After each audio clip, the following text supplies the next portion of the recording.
오늘의 리뷰는 가성비 안드로이드 태블릿입니다.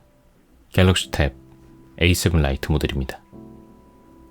사실 이런 제품이 존재하는지도 잘 몰랐습니다. 그런데 갑자기 어느 날 갑자기 뿅 하고 나온 제품인데요. 모 사이트에서 그 정보를 보다 보니까 통신사를 끼고 각종 할인을 받으면 10만원 언더로 구매할 수 있는 타블릿이라고 그래서 전부터 아이를 위해서 자동차에서 쓸 LTE 모델 타블릿을 노리고 있었는데 이 제품이 적격인 것 같아서 냉큼 구매를 해보았습니다. 한번 같이 살펴보도록 할게요. 제품의 패키지를 보시는 것처럼 꽤 단순하게 생겼습니다. 10만원도 안 되는 가격에 구매할 수 있는 가성비 모델이지만 꽤 깔끔하고 알차게 구성이 되어져 있는 모습입니다.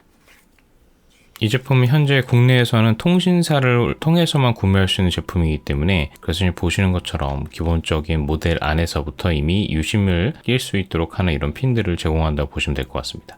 아무래도 저가형 모델이다 보니까 디스플레이 스펙도 매우 낮습니다. 다 4K 디스플레이를 갖추고 있는 요즘 시대에 낯설게 느껴지는 WXGA 1340에 800 해상도를 갖고 있습니다.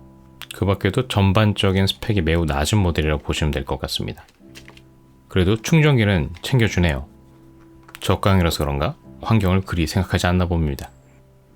기본으로 제공되는 충전기는 5V에 1.55A, 대략 한 7.5W 정도의 전원을 갖고 있는 약간 독특한 충전기고요. 스펙상으로는 15W까지 고속 충전이 가능하다고 합니다. 그리고 USB-C to-C 케이블이 동봉되어 있는데 나름 갖추고 있는 것은 다 갖추고 있다고 보면 될 것 같습니다. 그 밖에 박스는 뭐 특별한 게 없습니다. 좀 과대포장이 아닌가 생각이 들 정도인데요. 환경을 생각하는 모 외국 기업이었으면 이런 공간까지 줄여갖고 최고의 마진을 뽑아내지 않았을까 생각이 들었습니다. 이제 제품을 좀 살펴보도록 하겠습니다. 기본적으로 이렇게 약간 뭐라고 해야 되죠? 부직포 같은 걸로 포장이 되어 있는데요. 네, 깔끔해 보입니다. 포장을 벗겨주고요. 짜잔!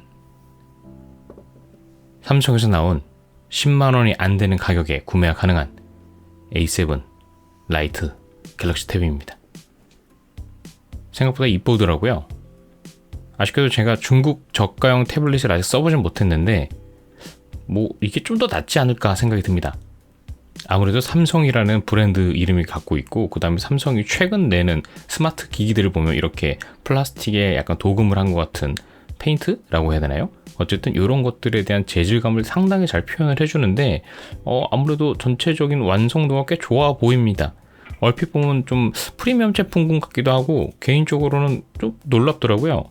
네, 완성도가 있어 보입니다. 이게 정말 그 가격밖에 안 되는 타블릿이 맞나라는 생각이 들 정도로 전원을 켜기 전까지의 모습은 아주 만족스러웠습니다.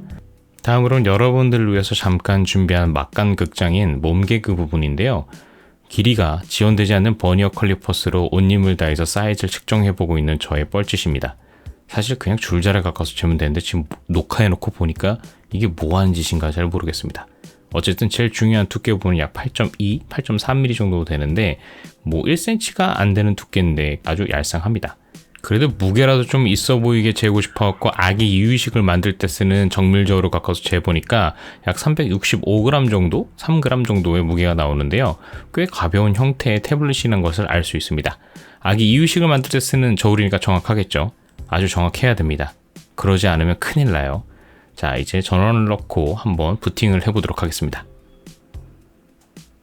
최근에 삼성 갤럭시 제품들을 쓸 때는 기존에 쓰던 안드로이드 기기에서 데이터 이전을 하다 보니까 아주 스마트하고 편리하게 새로운 기기 세팅을 할 수가 있었는데 이번엔 새로운 형태로 쓰는 태블릿이다 보니까 아예 처음부터 설정을 하다 보면 꽤 까다롭고 귀찮더라고요.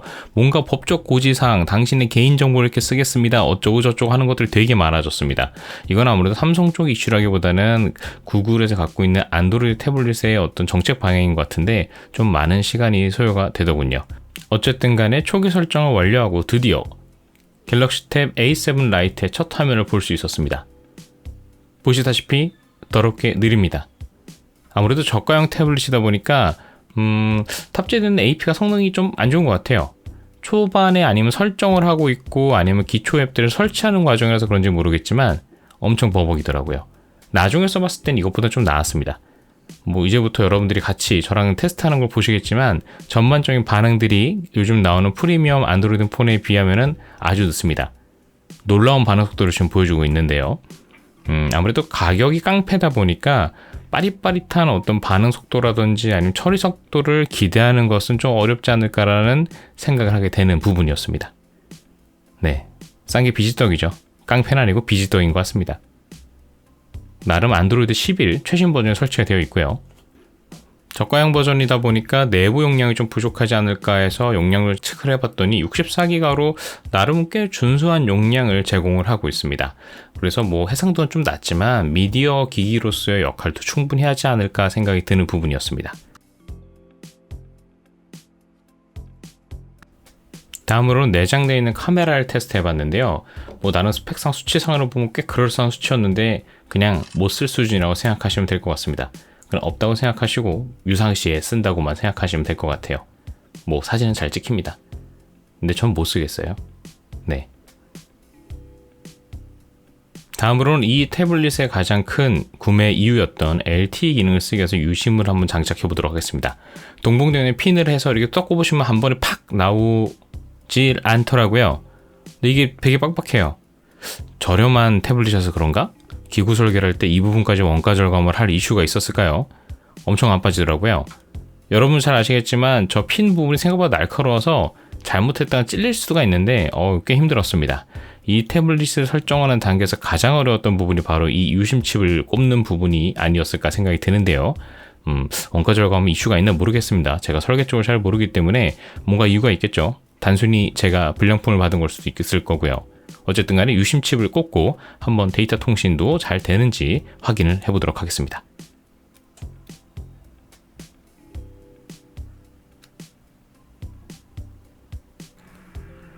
요즘 세상에 LTE 통신 테스트를 할 필요가 있을까 생각이 들긴 하지만 그래도 뭐 의미를 갖기 위해서 뭐 공신력 있는 벤칩이라든지 하는 스피드 테스트 앱들을 한번 실행을 해봤는데요.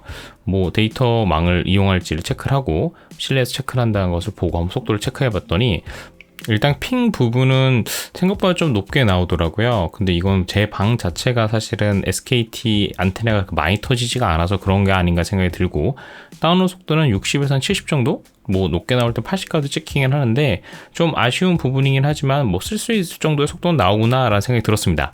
그런데 좀 놀라운 부분이 업로드 부분이었는데요. 이게 좀 비대칭 인터넷인가? 라는 생각이 들 정도로 업로드 속도가 좀 많이 낮게 나왔습니다. 20까지 떨어지기도 했는데 이거는 뭐 제 방이 갖고 있는 문제이거나 아니면 배치비 자체 앱이 좀 혹시 테스트망이 이상한가? 라는 생각이 들어서 한번 스피드 테스트 앱을 통해서도 테스트를 해봤는데 네, 더 놀라운 수치가 나왔습니다. 네, 지금 방 잠깐 나왔지만 언로드가 2.5가 나와서 다시 한번 실행을 해봤는데요. 자, 과연 이번에 어떻게 나올 것인가? 두구두구두구두구두구. 자, 핑은 또 30 가까이 나왔고 다운로드 한 60 정도 속도가 나오고 있고요. 점점 떨어져서 30까지 떨어지고 있습니다. 34, 40, 다시 40, 50 가까이 가고 있으면서 한 50 정도에서 안정화된다고 보시면 될 것 같고 마지막엔 65까지도 올라갔습니다. 자, 드디어 업로드 속도는 과연 얼마나 나올까? 네, 놀라운 속도인 10 언저리가 나오는데 잘 모르겠습니다. LTE가 어느 순간부터 비대칭으로 바뀐 것인가라는 생각이 들었지만 제가 쓰고 있는 모바일 폰에서도 속도가 잘 나오기 때문에 뭔가 다른 문제가 있지 않을까라는 생각이 들었습니다. 다음으로는 가장 중요한 목적인 영상 테스트인데요. 유튜브를 통해서 한번 4K 영상을 플레이 해봤습니다. 물론 이 태블릿 자체에 갖고 있는 해상도가 1300 정도밖에 안 되기 때문에 유튜브에서도 보시면은 4K는 당연히 나오지 않고요. 우리가 이제 고급 해상도 쪽을 설정해 보시면 풀 HD까지 설정을 할 수는 있는데 아마 풀 HD까지는 표현이 제대로 안 될 거고요. 하지만 영상이 잘 처리가 되는지를 확인해 보고자 한번 플레이를 해봤습니다. 아무래도 AP 성능이 좀 떨어지다 보니까 영상 처리 능력도 부족하기 때문에 이 부분에서 문제가 되지 않을까 생각을 했는데 영상도 잘 플레이가 되고 사운드도 꽤 괜찮게 잘 나오는 것을 확인할 수 있었습니다. 화면 밝기도 좀 아쉬웠는데 최대 밝기로 놓고 보니까 꽤 볼만 하더라고요.